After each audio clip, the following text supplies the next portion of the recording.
Today we are going to talk about biochemistry, multiple choice questions and how to answer them. Okay?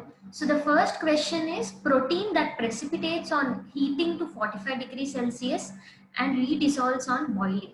So any protein, if we heat for more than 45 degrees Celsius, it precipitate and form coagulum. And all the options given here are proteins. Those are Bence-Jones, gamma globulin, albumin and myosin. But only one protein from this will redissolve when we heat it up to 100 degrees Celsius. So this is a peculiar type of protein called Bence-Jones protein. This is seen in multiple myeloma patients, and the peculiar factor is it will precipitate at 56 degrees Celsius and dissolves at 100 degrees Celsius. So that is the reason it is not detected in routine urine test, but a specific test should be performed to find out these proteins. The second question is ATP is a biological reservoir. As we all know, ATP is a reservoir for energy. Whenever ATP is hydrolyzes, it will give energy. So whether it is an aerobic or anaerobic, the hydrolysis of ATP will give energy. That is the reason ATP is a biological reserve for energy. This is a direct sure shot question. Next question. FSH, LH and TSH, all these three are gonadotropin hormones. These are luteinizing follicular stimulating hormones. So how do they act through? So the options are cyclic GMP, adenosine cyclate, cyclic AMP and calcium release. So the cyclic AMP is a signaling mechanism. This mechanism helps in acting of FSH, LH and TSH. So the next question, heme is converted to bilirubin mainly in. So hemoglobin to heme and then to bilirubin, it is converted in various organs. Okay, kidney, liver, spleen and bone marrow are the options, but only in spleen the hemoglobin or heme is converted into bilirubin, giving out iron, and this iron goes to the plasma. So the heme initially breaks up apart into biliverdin, a green pigment, which is rapidly reduced to bilirubin, an orange-yellow pigment. These processes all occur in radicular endothelial cells of liver, spleen and bone marrow. But the specific action from heme to bilirubin occurs in spleen. And normal serum alkaline phosphatase level is. So anytime the normal serum alkaline phosphatase is given in a Boltzmann units. So normal levels are from 2.2 to 8.6. So the nearest option here is option C, that is 1 to 4 Boltzmann units. The following are derived from cholesterol except. So here they are asking the derivatives of cholesterol, what are not the derivatives of cholesterol. So whenever the cholesterol undergoes any degradation in humans, it will give bile acids, bile salts, steroid hormones and vitamin D. These are covering the A, B and C option. So the only thing left is energy. So cholesterol directly does not give energy. And the best technique useful for initial viral load estimation. The answer is real-time PCR. All these are histological tests, viral test, electrophoresis and immunofluorescence. But only the polymerase chain reaction method uses an enzyme to multiply the HIV in the blood sample. Then a chemical reaction marks the virus. The markers are measured and used to calculate the amount of virus. This is most widely used viral load test. The deficiency of lysyl hydroxylase causes. So lysyl hydroxylase causes pili-torti. It is seen in Menkes disease, which shows a brittle and short hair which appear twisted and flat during microscopy. And the other options, that is Alport syndrome, epidermolysis bullosa, osteogenesis imperfecta, all are caused by the mutations of collagen genes. The enzyme used for mapping hypersensitive sites in recombinant DNA research. We have options DNA ligase, DNA polymerase, DNase, polynucleotide kinase. So all these options are used in recombinant DNA. But DNA ligase is used to join DNA molecules. DNA polymerase, it will synthesize double-stranded DNA. And polynucleotide kinase is used for labeling DNA or RNA. So the only option left, DNase 1, is used in hypersensitive sites, as you can see in this picture. So the deficiency of organosuccinate synthetase causes what? So in a uric acid cycle, when occurring, the citrulline is converted into arginosuccinate by a hormone called arginosuccinate synthetase. Whenever there is no hormone or deficiency of organosuccinate synthetase, it will cause excess production or leftover. The citrulline is not converted, so that is stored. So this will cause citrullinemia. And the other options, argininosuccinaturia is caused by metabolic defect in arginosuccinase, and hyperammonemia is caused by the defect in ornithine transcarbamylase, and hyperarginemia is an autosomal recessive disorder. It is characterized by defect in gene arginase. So all these options are related to arginase. Only citrullinemia is not converted to arginosuccinate because of the deficiency of hormone arginosuccinate synthetase.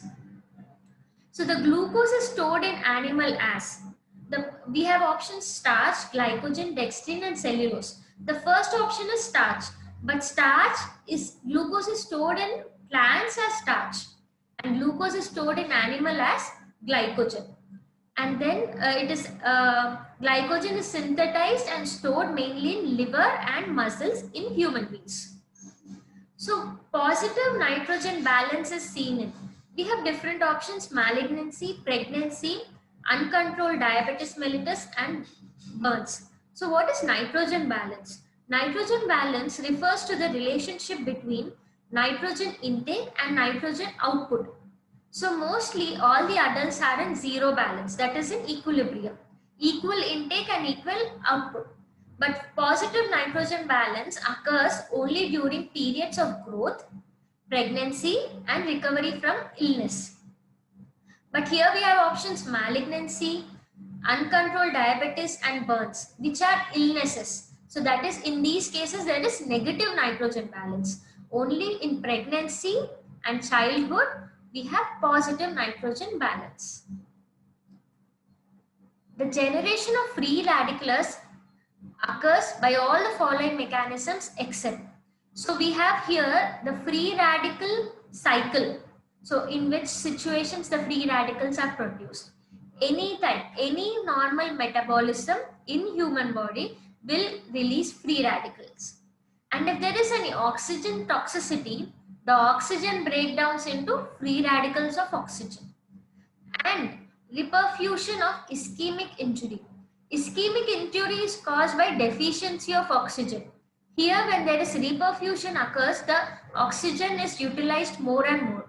That is the reason the free radicals are not generated here. The antibacterial substance present in tears which acts by splitting cell wall component. So here we have all the options here are antibacterial. Penicillin is an antibacterial, but it is not present in human beings naturally. It is a synthetic drug we take. So that is not a right option.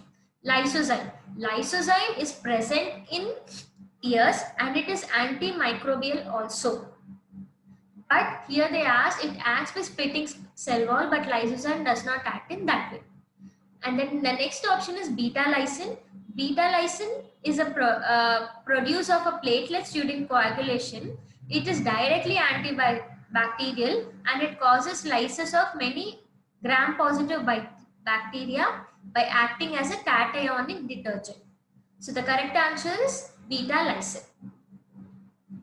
So glycemic index of a starchy food is measured. So what is glycemic index? Glycemic index is expressed as a ratio comparing the blood glucose increase caused by a test food to a reference food. So whenever we take any food, for example, chapati, rice, anything. So we have to see how much blood glucose is produced from that particular food. So that is glycemic index. Here what we do is we test, for example, area under the curve of test food. The test food is chapati. Generally the reference food is taken as bread because the glycemic index is 100, and so the glycemic index of the chapati by bread into 100 is the glycemic index of uh, chapati. So here the option are energy, utility, collectivity. So all these options are wrong. The glycemic index will measure only the blood glucose, ratio of blood glucose. So it will not measure energy, utility or collectivity. Next, the fluid mosaic model of membrane structure was proposed by. The first option here is Watson and Crick. Watson and Crick have showed the model of DNA but not plasma membrane.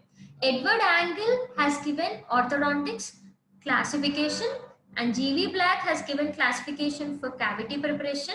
So the only option left is Singer and Nicholson. So the fluid mosaic model was proposed by Singer and Nicholson in 1972 to explain the structure of plasma membrane. So the transport form of iron is, so here we can see a table form and a chain reaction of complete iron metabolism. Here the options are transferrin, ferritin, apoferritin and lactoferrin. Transferrin we can easily identify, transport and transferrin. So the transport form of iron is transferrin. So what is ferritin? Ferritin is a storage form. It's not a transport form. Apoferritin. Apoferritin is bound. Apo is bound to blood. Lactoferrin. So the correct option is transferrin. It is a major iron transport protein and it is binds to ferroportin. Ubiquitin is involved in. So ubiquitin is a small protein that is found in almost all cellular tissues in humans and other eukaryotic organisms, which helps in regulating the process of other proteins in the body. So the main function of ubiquitin is proteolysis. So it is present in the cells. So it is intracellular proteolysis. The correct option is option A. So here they ask a false statement about hemoglobin structure. So in the structure of hemoglobin, as we know, hemoglobin has iron. So iron is present in ferrous state is a correct option. Hemoglobin is structurally similar to myoglobin, that is also correct. And ferrous ion, anyhow we said ferrous is present. So ferrous ion is present in porphyrin rings. So hemoglobin contains 4 polypeptide chains, not 2 polypeptide chains. So the correct option is A. The most abundant plasma protein in the body is, directly we can mark albumin. Albumin is the major protein of human plasma. That is, it makes almost 60% of the total plasma protein.